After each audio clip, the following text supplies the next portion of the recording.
Hello everybody and welcome back to the Gaming Geezer 1965, and we're back with the Ultra 64. First of all, I've already also put it in my previous video where I show you my first experience, well, not honestly first because I had some problems in the very first recording, but my first experience showing you some famous games, 2 demos, and at the start even my own basic demo Snake. And at the end of the video I told you there's only one downside, and that's a little bit of an eyesore, and that's the little plastic over the badges. But it seemed that I already thought so. I put on my glasses and I really noticed that it was just a layer of protective plastic. They only forgot to put in a nice little piece that extends next to your badge, so you could actually get your nail under it and pull it loose. So after just using my nail to get it off, it finally gave way, and now it looks ace. Exactly what I actually expected. I already thought so. So it's a minor production error where the plastic sticker on top of it will not have an external piece where you can actually grab it and remove it. Okay, now that that's out of the way, we can continue. I wanted to do the SID comparison video, but what I did was I also bought myself, for the internals of this Ultimate 64, or Commodore 64 Ultimate I mean, I've bought a microSD card. Because, as you can see right now, there's a USB stick with an orange light. At first I have put it inside, but that orange light is annoying me because everything is bouncing to the rhythm of the music of the SID. But that one is flashing at the rhythm of the loading. So I thought, you know what, I will get it out again and I will put it in. And now I'll have to move the data from the USB stick to the SD. And I want to know, can I do this with the built-in operating system? Let's see. First we go to the browser and SD card ready. Can I format it? No item, so I don't have to format it. And if I say Ctrl-C, one file placed on the keyboard. Yes, is SD card. I can't imagine that it goes so fast. Maybe like this.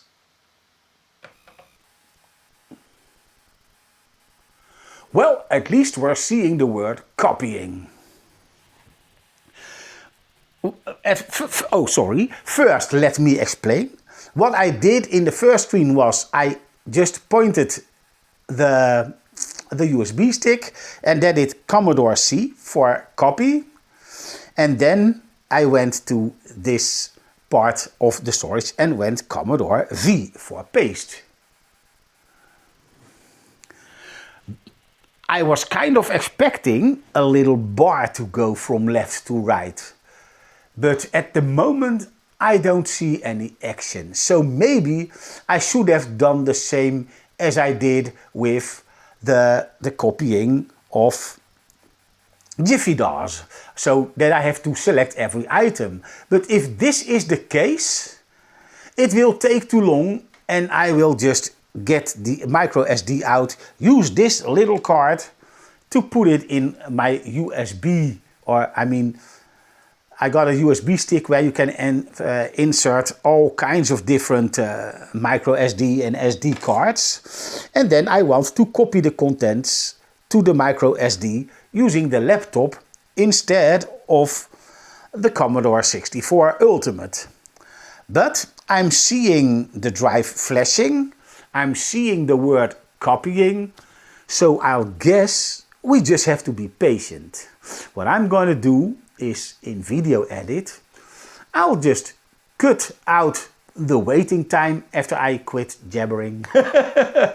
And you will see the end result. So either I will even continue if it failed, because I need to say, well, this what I did with the Commodore C and Commodore V is working, or no, it's not working. Because I don't understand that it said one file was copied to the clipboard. I mean, there's not one file on it. It has the complete contents of the demo USB from what you get from Commodore with the Commodore 64 Ultimate. And it has all the games that I have collected over the years for the Commodore 64 Vice emulator on the laptop. So, we will see what happens, but by now you will get to see either a fast forward if it's doable, or I'll just do a cutaway and I will bring back the video when it's done. Well, as a matter of fact, this might even take an hour, and by then the battery of the camera will have been draining a lot even before I start recording the video. And so I'll just stop the camera right there. The thing is that by then you will have missed the image, that the message that it says copying done or copy failed or whatever message I'm going to get. Unfortunately, I cannot show that unless it remains on the screen until I say okay. And at that point, if that would happen, I will record this. So cut away, and I will see you back when things are working again. Well, as I predicted, if there was a message, then I have missed it, because it took more than 1.5 hours. So when you're transferring a lot of data, it was 1.6 gigabyte if I'm correctly, or 1.06, that could also be the case. It's best to use your computer to do this, and not the Ultimate 64. But it worked, and this was the screen that I was greeted with. USB 0 there. Let's see. Well, it looks like everything is in there. Cool, yeah. Let's see if, for instance, this one, oh, that's run disk. No, so it's a disk. I thought, where is my...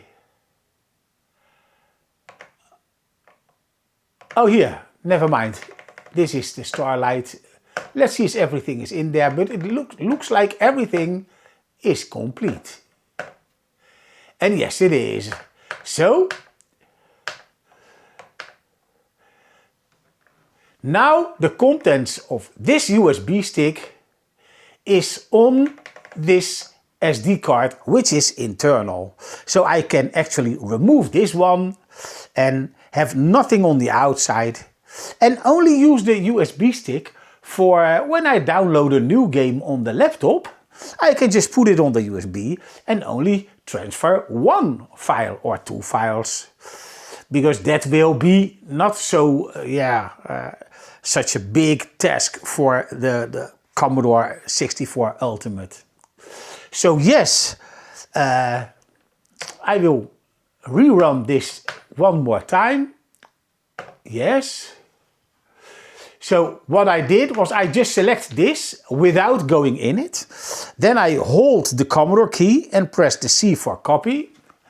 Then I went to the SD card, but over there I need to press the enter key and enter this, and it was empty. So when you are in this screen and you see on the bottom left that /SD/, then it tells the computer that you are in the SD card, and if you then hold the Commodore button and press the V button for paste, you do not have to hand select all the files that are in there. That would have been ridiculous. I'm glad it worked, But I still learned my lesson. For instance, I'm planning on downloading a complete collection of SID chips SID chip tunes. And that will be also a very big package of small files. So I might open up my Commodore 64 Ultimate again to actually get there. But at least I now have a video where I show you how this works, and it worked. So this is a very short video, but don't fear, I will also record the SID chip test video. But before I can do that, I have to actually be sure of it that when I'm selecting one of the two real SID chips, that the built-in FPGA SID chip is still not taking over. Because I know how my breadbin version is supposed to sound, and I know how my C64C version is supposed to sound. And so far it doesn't matter if I select either one of these, I will still get exactly the same sound quality. So my hunch is that there has to be a different option that tells the C64 that it can look up for the FPGA version, and if that's the case, give that chip the right of way, so it will handle the sound instead of the real SID chips. But I'll have to dive into that right after I'll end this video. So this is short and sweet, but it works, and I'm glad that I could show you this in one go. I haven't prepared this because, this was the preparation. This is why I had to cut away so much of the video. Otherwise, my camera would have been empty long before the Ultimate Starlight Edition was finishing moving the data, or not moving, copying the data. Speaking of which, I do want to be sure that also my USB version still has its contents, and yes, it has. Yes, still there. So, thanks for watching, and we see each other in the next video. Goodbye.